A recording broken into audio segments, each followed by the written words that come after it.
Perasan tak, jalan dekat Malaysia ni kena drive belah kiri. Padahal kebanyakan negara lain drive belah kanan. Ramai orang tahu jawapan basic, iaitu sebab kita pernah dijajah oleh United Kingdom. Yes, memang betul. Tapi cerita dia lagi panjang daripada tu. Kalau kita pergi jauh ke belakang, zaman ancient Rome dulu, orang bergerak guna kuda.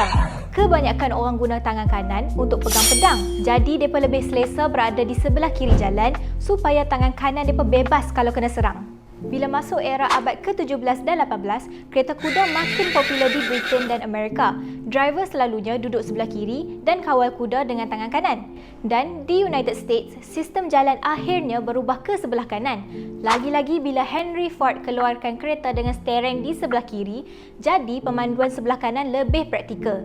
Tapi di Britain, Undang-Undang tahun 1773 menetapkan pemanduan sebelah kiri dan kekal sampai sekarang. Menariknya di France pula, arah pemanduan berubah ke kanan dan ada teori kaitkan dengan Napoleon ni kidal. Jadi dia guna arah kanan sebagai strategi ketenteraan.